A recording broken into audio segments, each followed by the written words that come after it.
Hello and hi dear friends, here you see a beautiful purple-violet blooming wandering hybrid. Really fantastic big beautiful flowers. That's actually what characterizes a wandering hybrid. Large, sensationally colorful flowers, and many think when they see this plant, that's really very demanding in terms of cultivation. I will show you that this is not the case at all. That it's really a way of cultivation that's super easy, so you can be really successful with it. You also see here different other plants, an Ascocentrum, here's another Ascocentrum, and here's one more. Then we have Neostylis orchids and Neostylis hybrids here, and we have a Renantara hybrid here. Using these plants, I would like to show you the principle of cultivation, the simple and sensationally easy cultivation of these, and to bring you closer to what is considered a difficult orchid. So I would say, let's get started.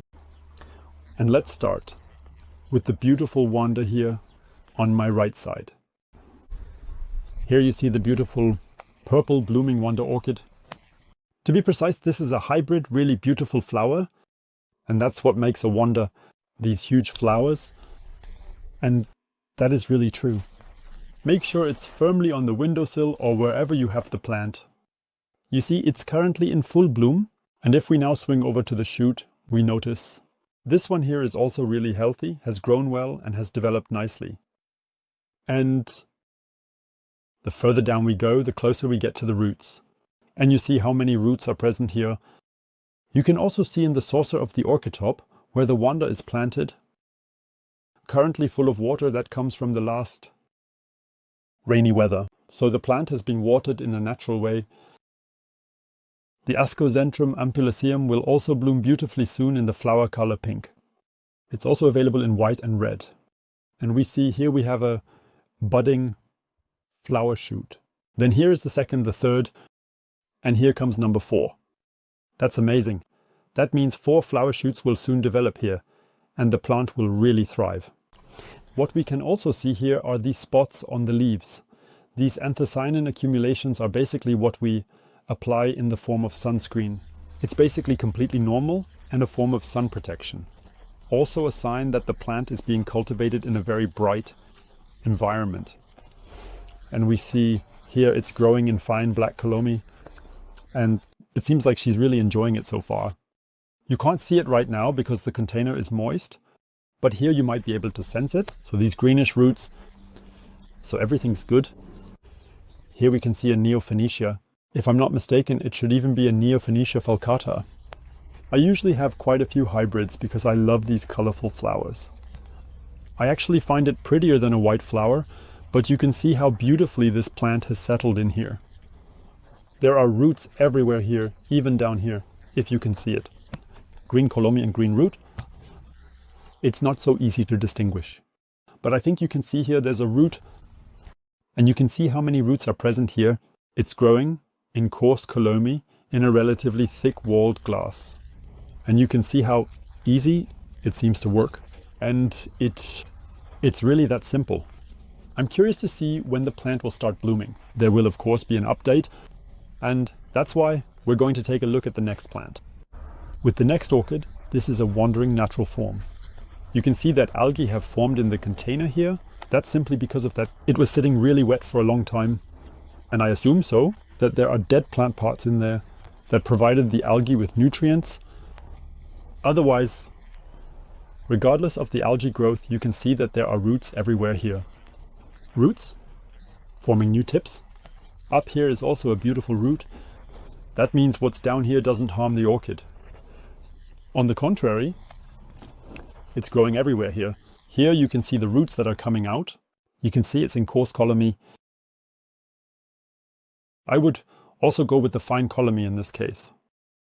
This orchid wanted to bloom in the spring. I'm going to turn it around now.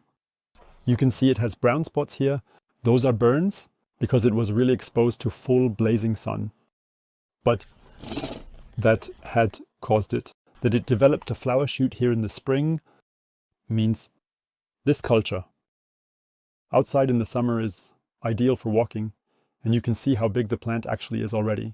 Yes, the number of leaves she has means she's been planted in this container for at least over a year. And it hasn't harmed her so far. On the contrary, she's actually making a lot of roots. Healthy roots, mind you. Here we have another Ascocentrum, specifically the Ascocentrum miniatum. The one with the orange flowers has also bloomed recently, as you can see from this dried flower shoot. And she has settled in quite well here, into the golden, fine Colomi. I'm just going to briefly show the bloom now.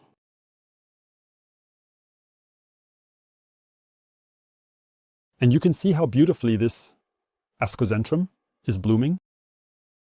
Let's move on to the next plant. Here we have another Neostylis hybrid.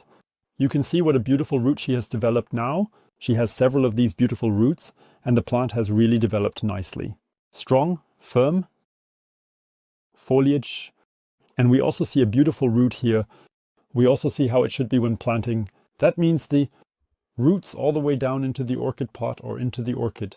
Into the glass container, very important, the roots all the way down. And you see I have used a coarse Colomi in this case.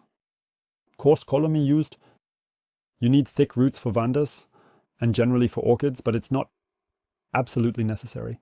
The coarse Colomi, it also works with the fine Colomi, and you can see how well both variants work.